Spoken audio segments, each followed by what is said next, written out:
havendo um Fórum Econômico Mundial lá em Davos. Bom, primeiro vamos numa frase do Nouriel Roubini. O risco de uma recessão mais profunda e de uma deflação está bem menor agora. Ou seja, o que ele está falando é que não tem risco de dar uma merda muito grande, mas as merdas pequenas não estão descartadas. Recessão mais profunda que a de 2008, 2009, não tem jeito, gente, é muito forte. E deflação significa que as dívidas vão aumentar e jogar os países numa total depressão. Então, realmente, esse perigo não tem, tá? Mas tem muito perigo ainda. Quais são os perigos, as ameaças? Bom, primeiro que os Estados Unidos estão com enormes déficits fiscais e comerciais. Isso aqui eles chamam eufemisticamente de desequilíbrios globais, tá? Então, esses dois primeiros aqui são problemas dos Estados Unidos, eu vou analisar os dois em conjunto.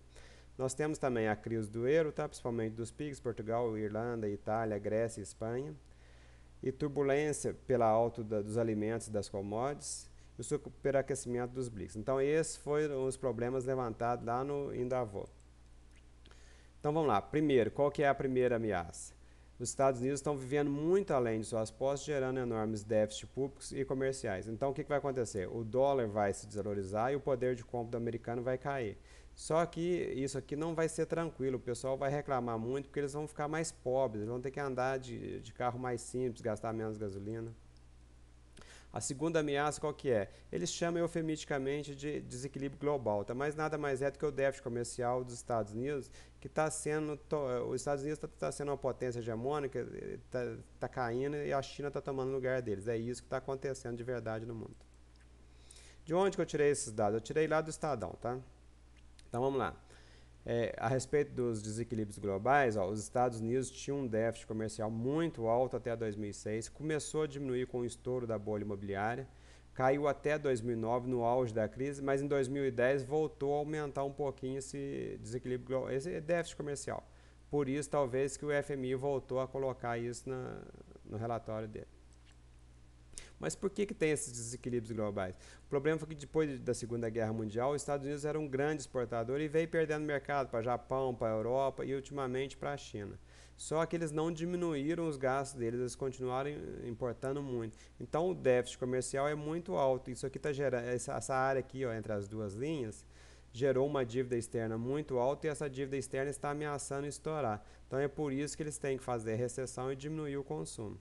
Ao contrário do que muita gente fala, que lá tem que aumentar o consumo. Não, lá tem que diminuir o consumo. E como que eles vão diminuir? Através da desvalorização do dólar. Na hora que o americano não tiver dinheiro para comprar as coisas, ele para de comprar e o déficit comercial cai. É assim que todo mundo faz e é assim que lá vai ter que ser feito também. Mas o problema principal dos Estados Unidos é a importação de petróleo. Eles são altamente dependentes de petróleo.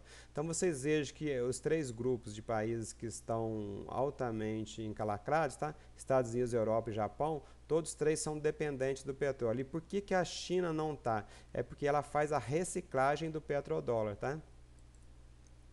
Eu peguei o saldo comercial dos Estados Unidos aqui acumulado em 12 meses.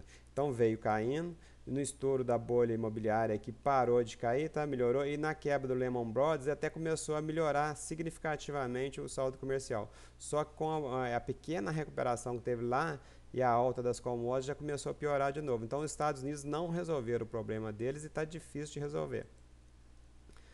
A outra ameaça que tem é a crise do euro. O que está acontecendo com o euro? Eles fizeram uma união monetária lá na Europa, mas não fizeram nem união política nem fiscal. Então esse trem dá merda, não tem jeito de funcionar. É igual a Argentina ter unido a moeda dela nos Estados Unidos. Tá? Eles tiveram que abandonar o câmbio fixo. É isso que vai acontecer na Europa também.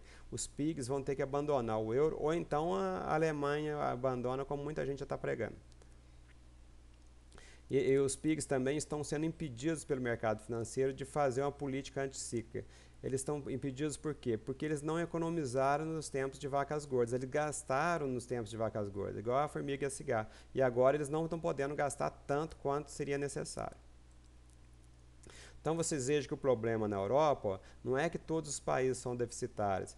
A Alemanha e a Holanda são altamente superavitários e os PIGs são deficitários. Vocês vejam que a Grécia, que era um dos maiores déficits, tá?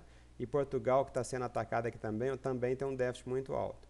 Então isso aqui não vai ter jeito, alguém vai ter que abandonar o euro aqui. A quarta ameaça são as turbulências causadas em alguns países ricos e outros pobres. Tá? Vocês viram lá que na Tunísia caiu o governo, no Egito está tendo um protesto. Então, aumenta o preço do petróleo e dos alimentos, eles não têm essas commodities, então o povo começa a ter que economizar muito, a passar dificuldade. Então, eles aproveitam que não gostam do governo, um governo vendido para os Estados Unidos, e começam a fazer protesto. Já no Brasil, a situação é justamente oposta, porque a gente ganha muito com o boom das commodities. Nós temos muitos alimentos, petróleo, energia renovável, minério de ferro, então a gente bomba com a desgraça dos outros. Então eu trouxe aqui para vocês, ó, o preço do petróleo, ele vinha estabilizado em $10 o barril, tá? Isso aqui com os Estados Unidos promovia essa segurança. Só que com a derrota dos Estados Unidos para o Vietnã, o pessoal do Oriente Médio botou as manguinhas de fora e fizeram dois choques do petróleo, um em 73 e outro em 79. O petróleo aumentou muito, jogou o mundo em recessão. A recessão fez com que o preço caísse. Mas com a entrada da China na OMC, tá? A China consumindo petróleo, o petróleo está sempre acima da linha de tendência. De $10 ele aumentou para $70 o preço de tendência dele. Isso aqui já é corrigido pelo valor das exportações mundiais, tá? Pelo preço das exportações mundiais. Então o petróleo está tendo um aumento real muito forte. Isso aqui também, junto com o efeito China, é uma das coisas que está mudando drasticamente o mundo.